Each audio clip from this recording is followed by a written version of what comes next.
Sorry po. 16, paulit-ulit kaming ginamit ng mga nasa pwesto sa sistemang ito.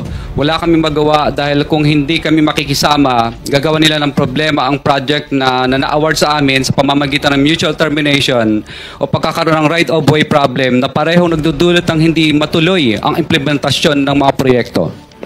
Matapos naming manalo sa mga bidding, may mga opisyal mula sa DPWs ang lumalapit sa amin para humingi at kumuha ng bahagi niya sa halaga ng proyekto. Ang hinihingi nilang porsyento ay hindi bababa sa 10% at umaabot pa sa 25% na naging kondisyon upang hindi maipit ang implementasyon ng kontrata.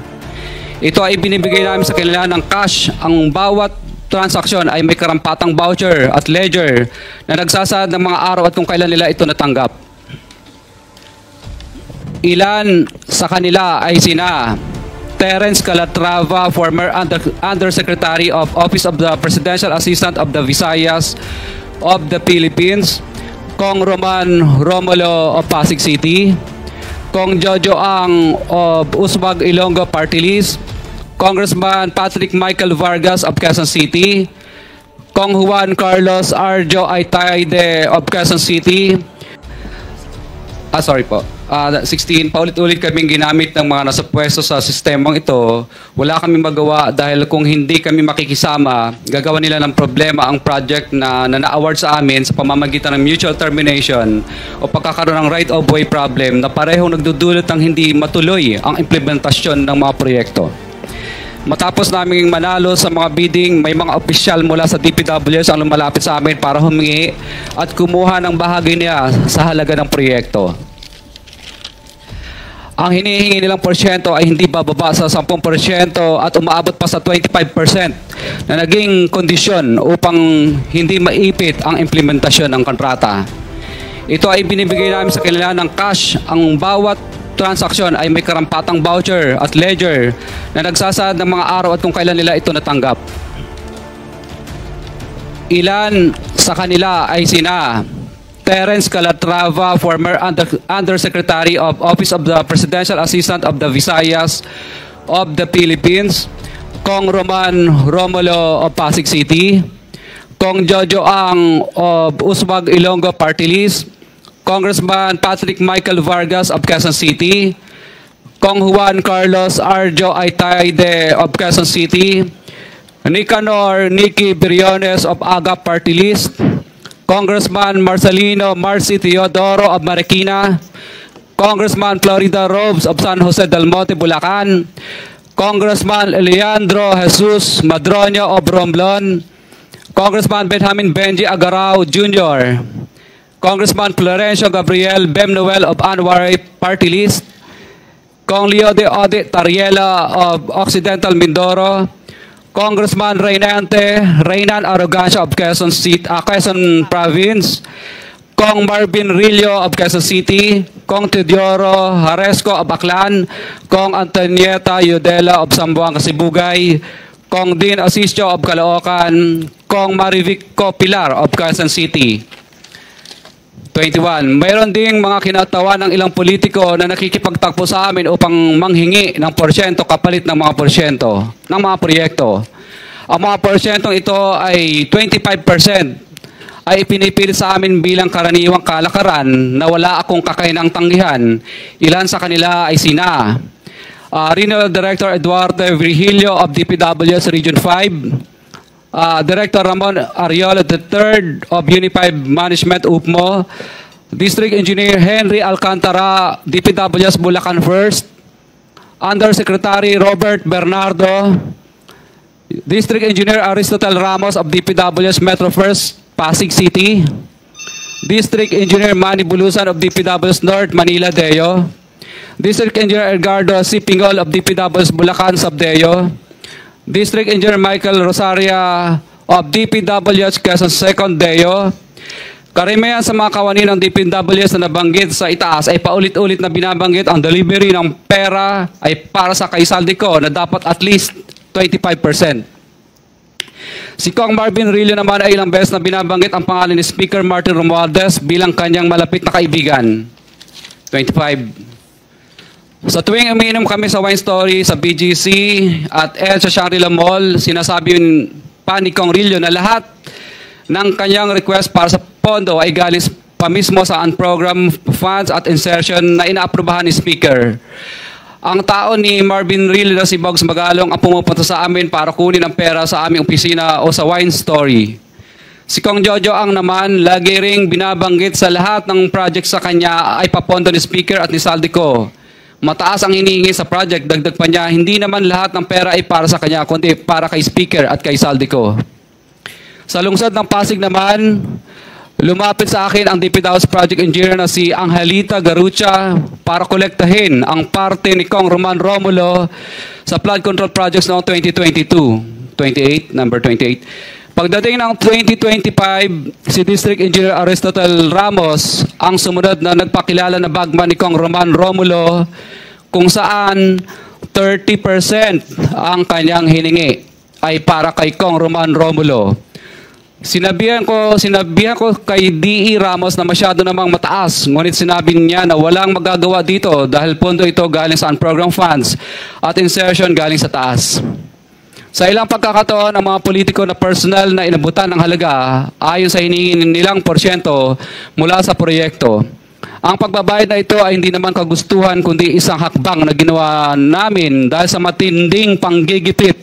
Ilan sa kanila ay sina Kong Antonieta Yudela kasama ang kanyang asawa, Kong Marvin Rillo of Quezon City, Kong Nikki Briones of Aga Party List, Arturo N. Ataide, ama ni Kong Arjo Ataide, Kong Florencio Gabriel Bem Noel of Anwaray Party List, Kong Eliandro Jesus Madroña of Romblon, Kong Benjamin Benji Agarao Jr.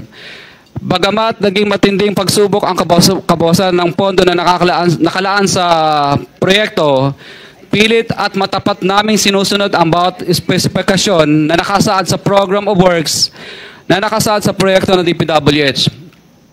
Nakakasiguro kami na nagawa namin ng maayos at matapat ang bahagi o phase ng proyekto na na-award sa amin. Sa katunayan, hindi kami mababayaran ng DPWH kung hindi ito dumaan at pumasa sa maraming material testing na naaayon sa design ng DPWH. Ina-assess at ini-inspect ng DPWH ang bawat proyekto base sa natapos na parte o accomplishment. Napilitan kami na i-absorb ang kabawasan na ito na nagdudulot ng maliit na kita o pagkalugi sa ilang projects. Para makabawi, dinadamihan na lang namin ang partisipasyon sa mga projects. Taliwas sa mga lumalabas na may mga impormasyon sa publiko, hindi kailanman kami gumawa ng ghost projects. At masugid kami nag-i-inspect sa lahat ng aming mga natapos na projects. Handa po kaming tumistigo ng walang pilit at kusang loob bilang state witness at sabihin ang lahat ng nangyayaring katiwalaan ng Kamara, DPWH at iba pang mga kawani ng gobyerno upang gawin ang tama. Senator Estrada. Mr. Diskaya, sa dami-dami mong binanggit na pangalan na kongresista, isa lang tanong ko, Senador, meron ba?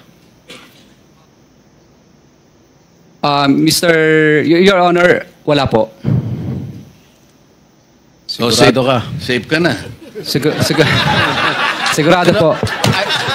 I resent that statement, Mr. Chair. I resent that statement. Safe ka na. Okay. Diba? Safe na. Mr. Chair, I move that you strike off the record that your alam mo naman, biro lang naman yun eh. Wala yun. Mr. Chair? So, Senator Bato. Yeah, Mr. and Mrs. Diskaya, dito sa paragraph 10 ng inyong sinumpaang salaysay, sinabi nyo dito, ngunit nung nagsimula nang makilala ang St. Gerard Construction, dumating naman ang panibagong pagsubok. Ang pagkakaalam ko yung pagsubok ay these are trials, challenges, kahirapan. Pero dumating ang panibagong pagsubok. Unti-unting nagsilapitan ang mga district engineers at mga regional directors ng DPWH at mga chiefs of staff ng mga mambabatas na nag-alok ng mga proyektong sinasabi nilang pundo ng mga mambabatas. I don't think pagsubok ito. Kung ako ay kontraktor, grasya ito. Grasya, hindi ito pagsubok, grasya. But that's beside the point. Ang gusto ko lang ma-establish dito ay, totoo ba talaga na sila ang pumupunta sa iyo para mag-alok o ikaw pumupunta sa kanila humingi ng project?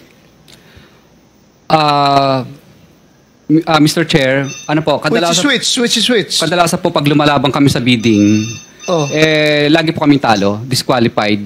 At kadalasan po, tinatakot pa kami na mabablacklist kami dahil nakatatlong disqualification kung talo ka, magsumikap ka, magkakuha ka ng project, pupunta ka sa kanila. Bakit ang sinabi mo sa affidavit mo is sila ang pupunta sa iyo? Kadalasan po, qualified po kasi ang license namin. Kaya nilalabanan namin. So, kaya misa po, kami na po ang nilalapitan dahil kadalasan po, nilalabanan nga po namin yung mga projects nila. So, okay, thank you. Pinararating nila na... Teo, andito yung regional director ng DPWH ng Region 5. Mr.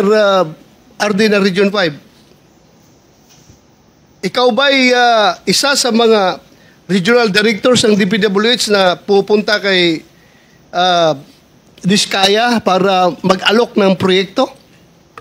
Wait. This is in connection with the earlier question of Senator Sherwin na parang ang nangyayari, bawal na nga, unconstitutional na nakikialam yung kung sino-sino pagkatapos na mailagay na sa NEP.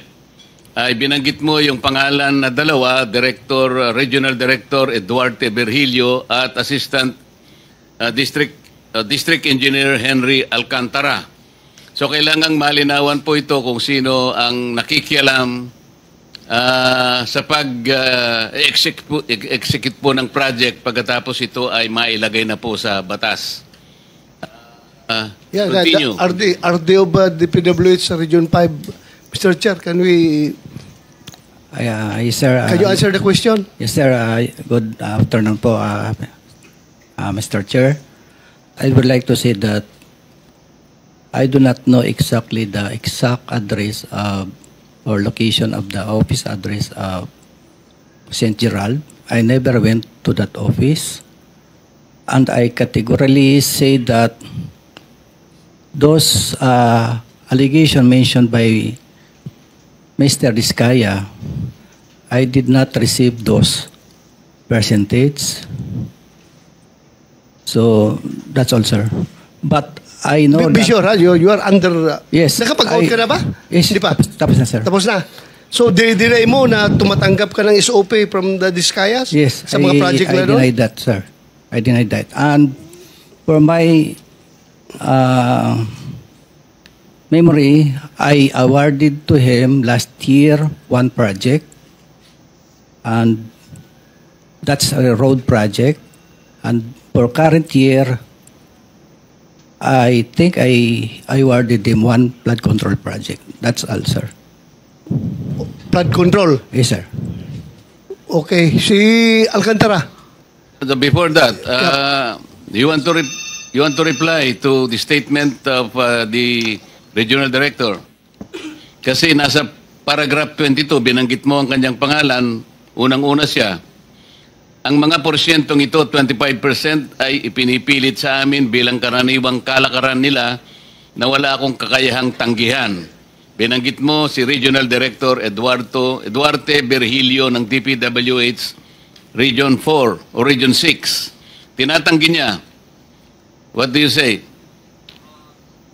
Mr. Chair, katunayan nga, nung makalawang araw, bago po yung humihingi ako ng tulong sa kanya kasi na-freeze ng bangko ang mga account namin kahit wala pang court order ng AMLAC, sabi ko, baka pwede pong makautang at makahingi ng tulong. So ngayon po, ang nangyari po nito, mukhang naramdaman niya na magsasalita na ako kaya sinauli po niya yung 25% plus parking fee, kulang pa nga. Kailan nangyari ito? Nung makalawa lang po, yung engineer, yung driver po niya ang nagsauli.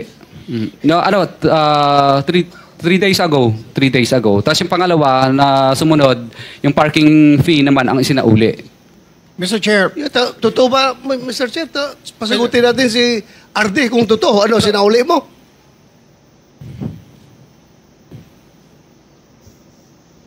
Pindutin mo, pindutin.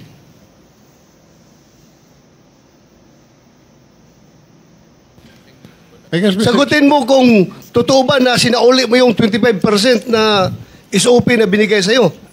No, I did not return any money to him. So it's your word against their word. Yes, sir. Sigurado ka? Yes, sir. Kapag mapatunayan namin ito, we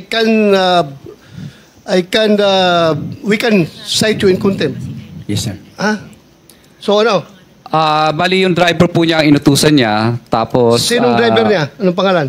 Ano po, bali si ano yun? Okay lang, Mr. Chair. Yeah, pakicheck. Silipin ko sa phone ko. We need the truth. Hindi tayo dito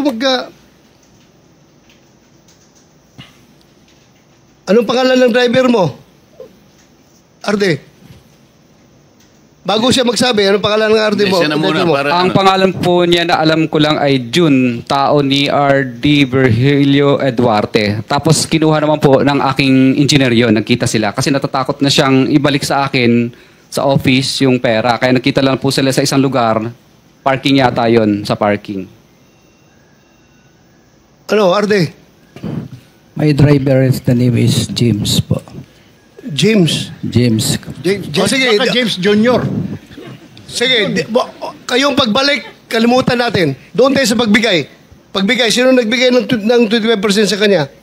Ano po, yung driver po niya, inutusan niya. Hindi, pagbigay. Hindi yung pagbalik. Sinauli mo ang 25%, di ba?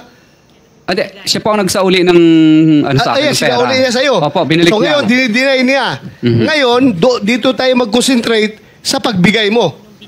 Nung binigay ko po, nagtatawagan lang po kami, tapos pumupunta po sa office namin yung driver niya para kunin yung pera. Anong pangalan ng driver niya? June lang po, hindi ko kilala yung ano. Pero sa akin po yung contact number ng tao niya. June ang pangalan. So, wala kang isa sa uli kung wala siyang binigay. Di ba? So, ibig mo magsabihin na wala siyang binigay sa'yo? How much is 25% of that particular project? Kung 150 million po yun, di 25% po nun. Mahina lang po ako sa computation. Wala akong... 25%, 25 million plus... 27. Oh, Parang ganun po. Oh, Parang 30, around 30. Opo. Mga naglalaro po sa ganyan. so, you are denying na wala kang natanggap sa kanya? Kaya wala kang sinauli? But he just admitted na may sinole. Ha? Kala ko may admission na sinole. Wala rin. Hindi siya Anyway, Mr. Chair, we will... Mr. Diskaya, alam mo yung cellphone number ni Regional Director? Okay lang po, basahin ko. Hindi, alam mo. Ay, opo. So kapag kung totoo ang sinasabi mo na nagbibigay ka nga ng ganitong komisyon, tinatawagan mo siya kung natanggap o hindi. Yes po, Your Honor. Ano yung ano ang CP number niya? Okay lang, basahin ko po. Kasi kahit cellphone ko, hindi ko kabisado eh. Hindi, wag na. Kasi hindi natin pwedeng yun eh. Pero alam mo yung number niya. Opo. Mamaya ay pwedeng makita ng staff namin na talagang siya nga number niya yan. Opo. Thank you. May mga text messages ba kayo, Mr. Chair, ni engineer? Ano lang po, May Viber lang. exchange may messages kayo sa Viber. Meron po, pero syempre nag-disappear po yun eh. De, ano nga mga messages doon sa Viber? Ano mga sinasabi? Pero kadalasan po, Mr. Chair, is ano lang po, tawagan talaga. Tawagan. So kung tawagan, wala tayong problema, Mr. Diskaya, kasi yung mga phone logs ng mga calls mo, sa pagitan mo at saka kung sino pa, dito ay kay Director, Regional Director, Mr. Chair? mako-coordinate natin dyan sa telco at saka yung NTC. Makukuha po natin yung record, masasabi na po natin yan.